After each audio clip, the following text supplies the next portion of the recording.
Hello मित्रों, विद्यार्थी ये टीजीटी पीजीटी का टेस्ट है और मैं ये टेस्ट आपको लगवाता हूँ। देखिए, पहला प्रश्न है सिंधुवासियों का मुख्य भोज्य पदार्थ क्या था।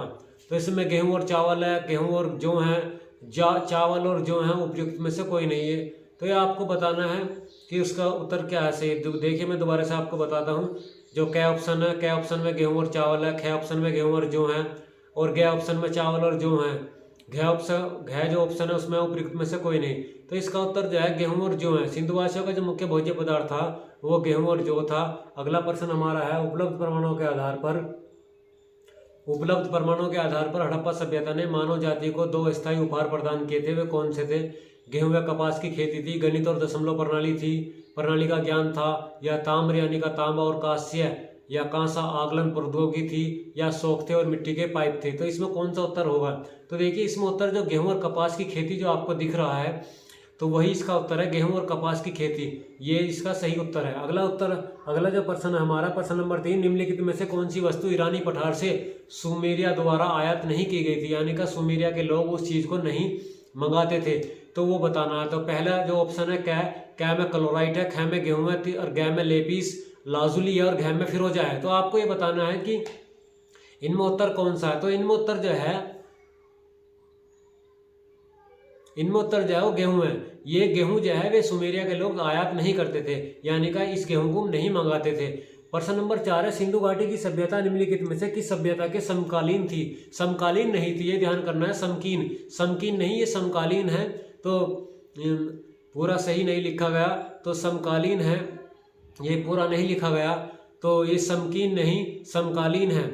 तो आपको बताना कि समकालीन नहीं थी। तो मिस्र की सभ्यता, मेसोपोटामिया की सभ्यता, चीन की सभ्यता या क्रीट की सभ्यता। तो देखिए, चीन की जो ऑप्शन में आपको दिख रहा है चीन की सभ्यता, तो चीन की सभ्यता ये उत्तर इसका सही है, क्योंकि सिंधु घाटी की जो सभ्यता है वो चीन की सभ्यता के समकालीन नहीं थी। नहीं तो मिस्र की सभ्यता के भी समकालीन थी, मेसोपोटामिया की सभ्यता के भी समकालीन थी और क्रीट की सभ्यता के भी समकालीन थी। अगला हमारा प्रश्न बनता है, निम्नलिखित में से किस शब्द में एक छोटा और नाम नियतकालीन बाजार निहित है? वो पट्टन है या हत्ती का है या नगरम है या मंडपी का है? इन चार में एक उत्तर हमारा सही है, वो आपको बताना है।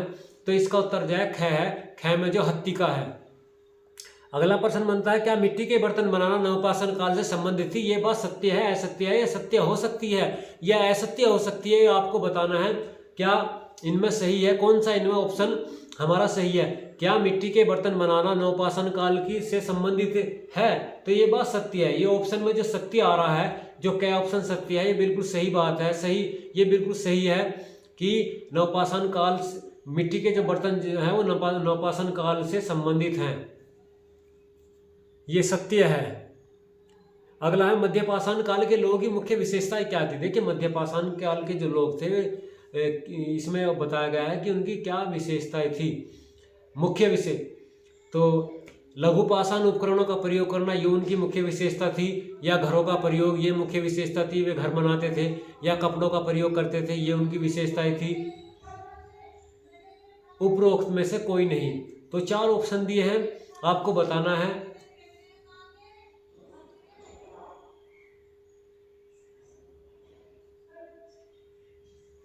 तो देखिए, इनमें लघु पाषाण जो उपकरणों का प्रयोग है, ये जो क्या ऑप्शन है ये सही है। प्रश्न नंबर 8 है, पूर्व पाषाण काल के लोगों का प्रमुख उद्यम क्या था? उद्यम का मतलब होता है व्यवसाय।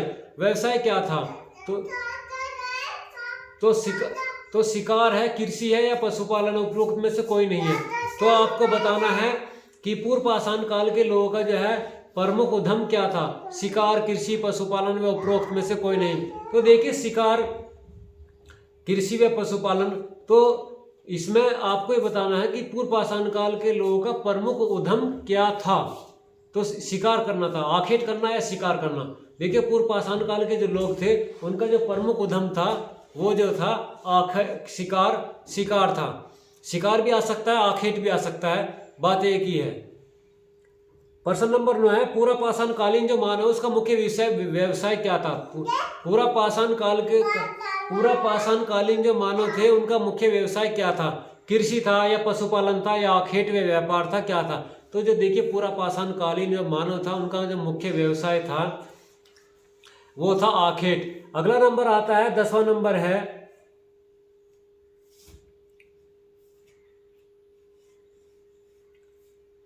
चावल का प्राचीनतम उल्लेख किस स्थान से संबंधित है? महादास है, सराय नारायण है, कोल्डिवा से है या भीमबेटका से है? तो चावल का जो प्राचीनतम उल्लेख जो मिला है वो कोल्डिवा से है। देखिए इसमें तो ये मैंने चावल का जो प्राचीनतम उल्लेख किस स्थान से संबंधित है? कोल्डिवा से है। अगला प्रश्न हमारा है गंगा घाटी में धान उत्पादन के प्राचीनतम प्रमाण किस स्थल से प्राप्त हुए हैं? ईसा आप छोड़िए।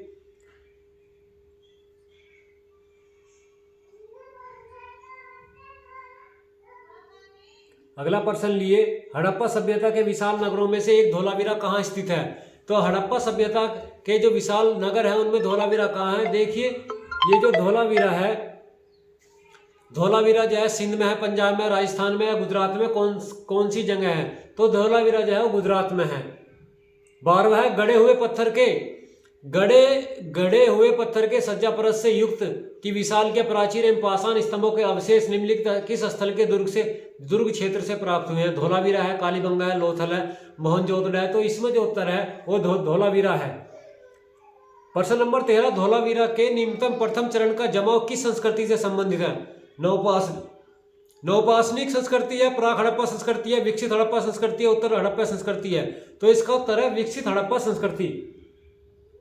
प्रश्न नंबर 14 है कि निम्न में से कौन सा हड़प्पा नगर 3 भागों में विभाजित है, यानी कि 3 भागों में बटा हुआ है? कालीबंगा है, हड़प्पा है, लोथल है, वो धोलावीरा है। तो धोलावीरा इसका उत्तर है। प्रश्न नंबर 15 हड़प्पा सभ्यता की पहली खगोलीय पर्यवेक्षणशाला निम्नलिखित किस प्राचीन भारतीय स्थल पर पाई गई है? चनुदड़ो में पाई गई है, रोपड़ में पाई गई है, दाइमाबाद में पाई गई है, दाइमाबाद या धोलावीरा में? तो इसका उत्तर है धोलावीरा। प्रश्न नंबर 16 है सैंधव सभ्यता मानव इतिहास के किस काल से संबंधित है? सैंधव सभ्यता, हड़प्पा सभ्यता, कांस्य सभ्यता, ये एक ही सभ्यता के नाम है। पूर्व पाषाण काल, आदि ऐतिहासिक काल, नवपाषाण काल या ऐतिहासिक काल? तो इसका उत्तर जो है आदि ऐतिहासिक काल है। हड़प्पा सभ्यता जो है आदि ऐतिहासिक काल से संबंधित है। प्रश्न नंबर 17 है हड़प्पा सभ्यता के तहत वह एकमात्र जगह कौन सी है जहां 200 मीटर लंबा, 37 मीटर चौड़ा व एक नौका घाट, वो 216 मीटर लंबा और 37 मीटर चौड़ा एक नौका घाट अवस्थित था? वो कौन सी जगह आपको बताना? कालीबंगा है, कोट दीजी है, लोथल है या रोपड़ है? या आपको बताना है कि वह कौन सी जगह है। तो इसमें आपको बताना है कि हड़प्पा सभ्यता के तहत वह एकमात्र जगह कौन सी है जहां 200 मीटर एवं 37 मीटर चौड़ा एक नौका घाट है, नौका घाट अवस्थित था? तो कालीबंगा, कोट दीजी, लोथल, रोपड़? तो इसका उत्तर जो है लोथल है। नवादा टोली, ये टोली नहीं है, टोली है, टोली। नवादा टोली एरन तथा नागदा की मालवा संस्कृति 1700 से 1200 ईसा पूर्व किस संस्कृति का प्रमाण है? हड़प्पा का है, गैर हड़प्पा का है या हड़प्पा पूर्व का है, हड़प्पा पश्चात का है? तो इसका उत्तर जो है वो हड़प्पा पश्चात है। यूनानियों को कपास का ज्ञान भारतीय से हुआ, वे इसे क्या कहते थे? देखिए यूनानियों को कपास का ज्ञान भारतीय से हुआ, वे इसे क्या कहते थे? तो सिंधु कहते थे, इंडन कहते थे, सिंडन कहते थे, हिंडन कहते थे? वे क्या कहते थे? तो देखिए इसे जो है वे सिंडन कहते थे। तो इसका उत्तर जो है वो सिंडन है। इसका जो उत्तर मैंने आपको बताया, इसका उत्तर जो है वो सिंडन होगा। ये जो है आपको ध्यान रखना है, यूनानियों को कपास का ज्ञान भारतीय से हुआ, तो वे इसे क्या कहते थे? तो इसे वे सिंडन कहते थे।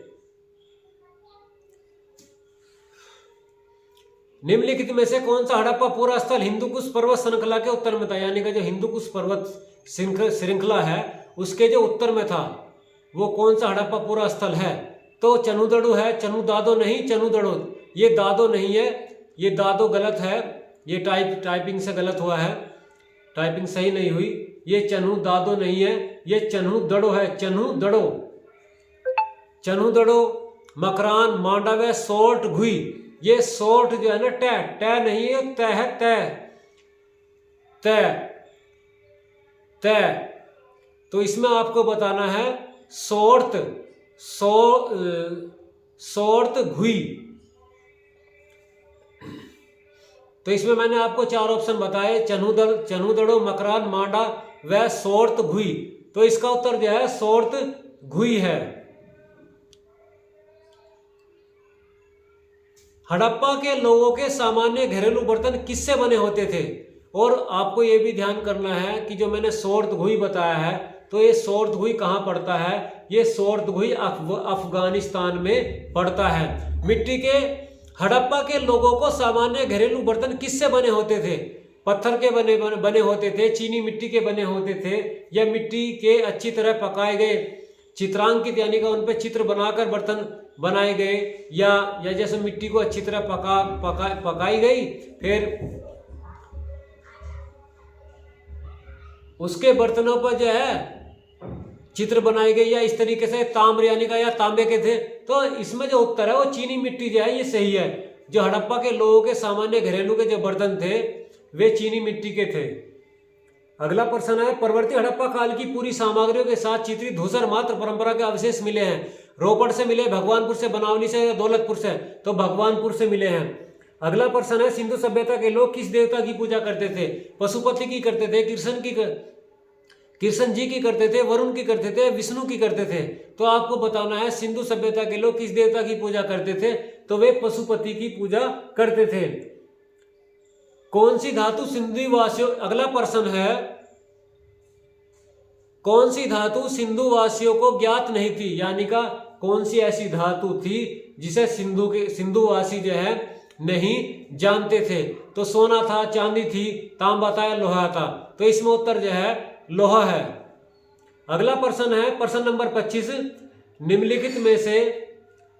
निम्नलिखित में से कौन सी धातु लोथल से विवर्त नहीं है? यानी का लोथल से नहीं मिली है? तो इसमें सोना है, चांदी है, तांबा है, कांसा है? तो इसका उत्तर है सोना। सोना सही है, सोना लोथल से विवर्त नहीं है।